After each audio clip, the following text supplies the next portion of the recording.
housing, ukuje ufanya kazi kwa digital jobs. Tunaelewana? Kwa sababu tulikubaliana kazi ni nini? Si kazi ni kazi. Ya tatu, tulikubaliana na nyinyi lazima tupange mambo ya matibabu. Bado kuna watu wengi wanaenda hospitali, bili inakuwa 1,100, 1,500, milioni moja, ni kuuza ng'ombe, ni kuuza mali, ati kulipa bili ya hospitali. Si ni kweli? Sasa tumesema tumebadilisha sheria.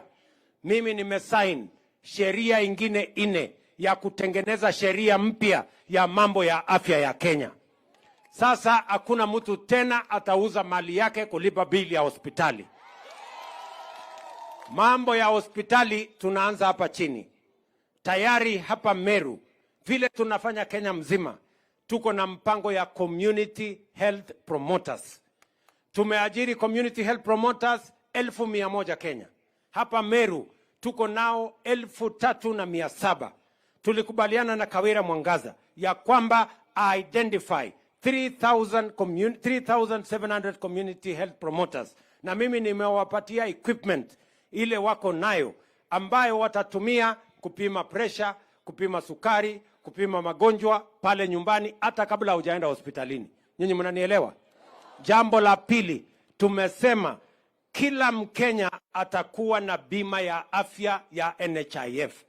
Hata yule Mkenya wa chini mwenye hana uwezo kabisa, mwenye hajawahi kuwa na NHIF, sasa katika sheria mpya serikali ya Kenya itamlipia kadi ya NHIF, ndio kila Mkenya awe na bima ya afya.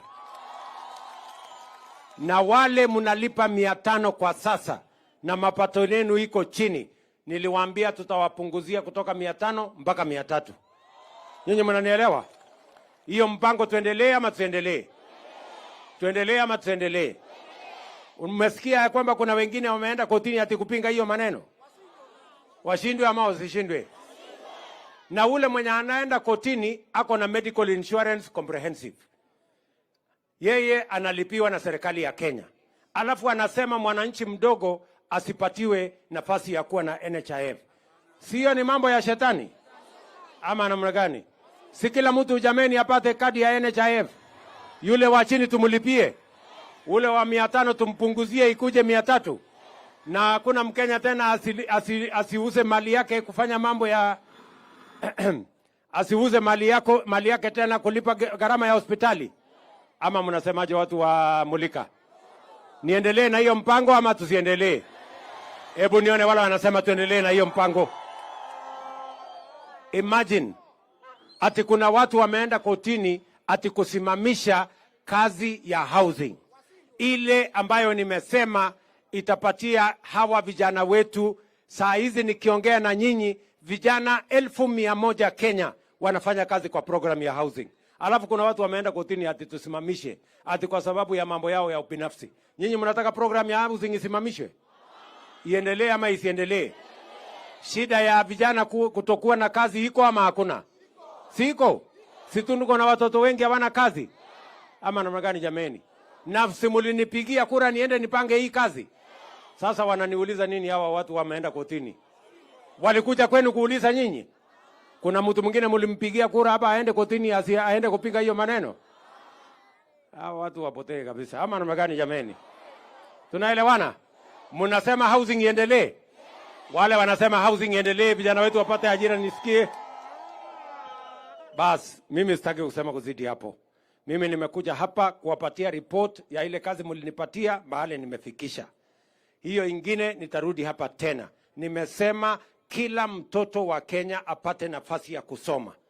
Niliwaambia ile jam ilikuweko ya CBC tutaondoa. Sasa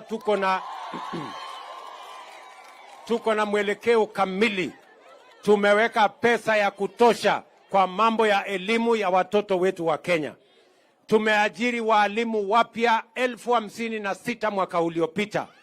Na mwaka huu tena ninaongeza pesa tuajiri walimu wengine 20,000. Ndio kila mtoto wa Kenya akienda shuleni apate kuna mwalimu, kwa sababu tunataka elimu ilete usawa kwa Wakenya wote. Mtoto wa tajiri na maskini wapate nafasi sawa. Ama namna gani watu wa Mulika? Si namna hiyo? Na nimetangaza, nimesema kuna watu ambao wasimamizi wa mashule, mtu akienda shule pale JSS wanaanza kusema ati serikali haijaleta pesa ya JSS, wewe lipa school fees. Mimi nataka niwaambie hao walimu, mimi nitakosana na nyinyi haraka sana. Sio kama tunaelewana. Tumetoa bilioni 7.4 7.4 billion pesa ya JSS kwa watoto wetu wa shule. Hakuna mzazi ataambiwa alipe mambo ya school fees kwa mambo ya JSS. Ndio? Tunaelewana? Wewe ukienda shule mwalimu akuulize lipa pesa ya JSS, umwangalie kwa macho. Umwambie rais alisema pesa ya serikali imelipa JSS. Wacha mchezo. Sijui kama tunaelewana jameni. Tunaelewana? Ati wanaambia watoto warudi nyumbani. Ati kwa sababu ya JSS. Watoto wote wa JSS waende shuleni kesho. Tomorrow waende shuleni. Nyinyi mnanielewa?